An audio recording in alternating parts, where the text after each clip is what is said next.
خبر سے آگاہ کریں گے۔ عمران خان کی حفاظتی ضمانت منظور ہو گئی ہے۔ اہم خبر سے آگاہ کر رہے ہیں، عمران خان کی حفاظتی ضمانت منظور ہو چکی ہے۔ اب سے کچھ دیر قبل جو ہے وہ سماعت کا آغاز ہوا اور اب یہاں پر خبر سامنے آئی ہے کہ عمران خان کی حفاظتی ضمانت منظور ہو چکی ہے۔ ناظرین، آپ کو یہاں تازہ ترین صورتحال سے آگاہ کر رہے ہیں۔ عمران خان کی حفاظتی ضمانت منظور ہو چکی ہے۔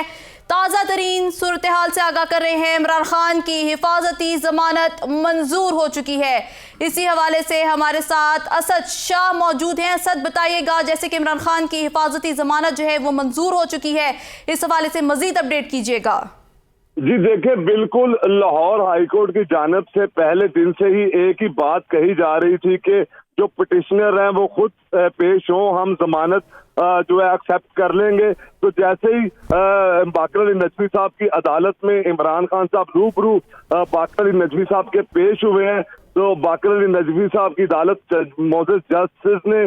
جو ہے عمران خان کی ضمانت کو بالکل منظور کر لیا ہے اور ان کی ضمانت جو ہے وہ قبل از گرفتاری کو ایکسیپٹ کرتے ہوئے ابھی فیصلہ کر لیا، اور جو فیصلہ ہے وہ ٹائپ ہو رہا ہے۔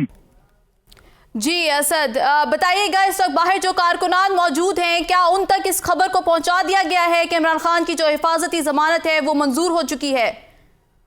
جی بالکل، اس وقت یہ خبر جیسے ہی ضمانت کی ابھی کیونکہ کمرہ عدالت کے باہر آتا ہے، کمرہ عدالت میں عدالت کے باہر کارکنان کی ایک بڑی تعداد موجود ہے، وکلا کی ایک بڑی تعداد موجود ہے، تو فوری یہ خبر جب کمرہ عدالت سے باہر نکلی کہ عمران خان کی ضمانت جو ہے وہ منظور کر لی گئی ہے، تو کارکنان نے جو ہے وہ ان کا جذبہ پہلے ہی بہت تیزی تھا، اب انہوں نے نعرے بازی شروع کر دی ہے، عمران خان کے حق میں نعرے بازی شروع کر دی ہے اور حکومت کے خلاف نعرے بازی کر رہے ہیں۔ اس وقت سیکیورٹی کے جو انتظامات ہیں ان کو مزید الرٹ کر دیا گیا، کیونکہ عمران خان جو ہے ابھی کمرہ عدالت سے نکل کے واپس اپنی گاڑی تک بھی آئیں گے، تو ان کو سیکیورٹی کے سخت حصار میں کارکنان کے درمیان سے گزار کے گاڑی تک پہنچانا بھی ایک بڑا چیلنج ہے سیکیورٹی اداروں کے لیے۔ تو اس لیے یہ خبر ملتے ہی کہ عمران خان کی ضمانت جو ہے وہ منظور کر لی گئی ہے، اس کے بعد کارکنان میں جشن کا سماں ہے، نعرے بازی ہو رہی ہے، اس کے علاوہ وہ حکومت کے خلاف نعرے بازی کر رہے ہیں اور عمران خان کے حق میں نعرے بازی کی جا رہی ہے۔ تو ابھی دیکھنا یہ ہے کہ عمران خان کو کمرہ عدالت سے واپس گاڑی تک پہنچانے میں